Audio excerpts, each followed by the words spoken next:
Dituria dhe zbatimi i saj në jetën tonë. Thënia e dhënë Imam Aliut thekson rëndësinë jo vetëm të marrjes së diturisë, por edhe zbatimit të saj në jetën tonë. Imam Aliu na këshillon që jo vetëm të kërkojmë dituri, por edhe të meditojmë thellë mbi kuptimet e saj, pasi kjo do të na ndihmojë ta përvetësojmë atë dhe të lejojmë që ajo të rrënjoset fort në zemrat tona. Për të kuptuar më tej rëndësinë e kësaj thënie, le t'i drejtohemi Kuranit për sqarim. Allahu, në mënyrë të përsëritur, thekson rëndësinë e diturisë dhe zbatimin e saj në praktik në ajete të shumta. Në surën Zumer, ajeti 9, Allahu thotë: "Thuaj, a janë të barabartë ata që dinë dhe ata që nuk dinë? Vetëm ata që kujtojnë marrin mësime." Ky ajet nxjerr në pa dallimin ndërmjet atyre që posedojnë dituri dhe atyre që nuk e kanë. Ai thekson se të kuptuarit dhe kujtimi i vërtet mund të arrihen vetëm nëpërmjet diturisë. Në surën Ali Imran, ajeti 190-191, Allahu thotë: "Me të vërtetë, në krijimin e qiejve dhe të tokës dhe në ndërrimin e natës dhe të ditës, ka argumente për ata që kanë mend, ata që e përmendin Zotin në këmbë, ulur ose të shtrirë në anët e tyre, dhe meditojnë mbi krijimin e qiejve dhe të tokës. Ti nuk e ke krijuar këtë gjë kot, na ruaj nga dënimi i zjarrit." Këto ajete nxjerrin në parë rëndësinë e përsëritjes dhe mendimit mbi shenjat e krijimit të Allahut. Na inkurajon të meditojmë mbi mrekullitë e universit dhe të njohim qëllimin që qëndron pas ekzistencës sonë.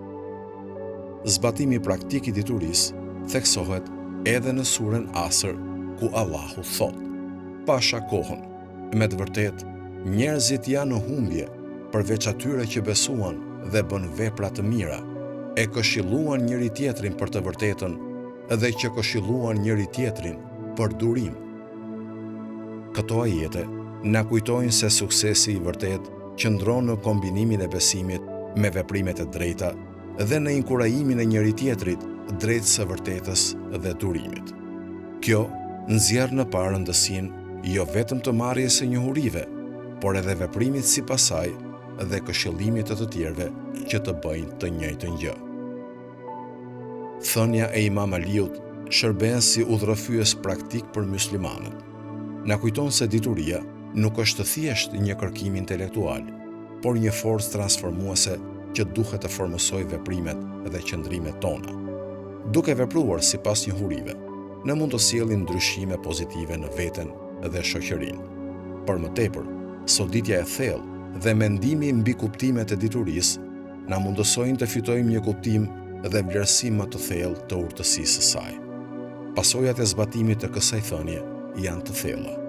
Kur veprojmë sipas diturisë, ne bëhemi individ që jo vetëm zotërojmë njohuri, por edhe mishërojmë mësimet e saj. Veprimet tona bëhen një pasqyrim i besimit ton dhe ne bëhemi burim udhëzimi dhe frymëzimi për të tjerët. Për më tepër, kur meditojmë thellë mbi kuptimet e diturisë, zemrat tona bëhen pranuese ndaj urtësisë së saj dhe ajo rrënjoset fort brenda nesh. Kjo çon në një transformim të karakterit, pasi mendimet, synimet dhe veprimet tona përputhen me mësimet e Islamit. Si përfundim, thënia e Imam Aliut thekson rëndësinë jo vetëm të marrjes së diturisë, por edhe zbatimit të saj në jetën tonë. Na inkurajon të veprojmë sipas njohurive dhe të meditojmë thellë në kuptimet e saj. Duke vepruar kështu, ne mund ta përvetësojmë njohurinë dhe ta lejojmë atë të formosojë mendimet, synimet dhe veprimet tona. Kjo thënie përputhet me mësimet e Kuranit, të cilat vazhdimisht theksojnë rëndësinë e diturisë dhe zbatimin e saj në praktik. Si musliman, është detyrë për ne që të kërkojmë dituri, të veprojmë sipas saj dhe të mendojmë mbi kuptimet e saj të thella në mënyrë që të përfitojmë vërtet prej saj. Allahu na dhënë të aftësinë për të fituar dituri, për të vepruar sipas saj dhe për të udhëhequr nga urtësia e saj.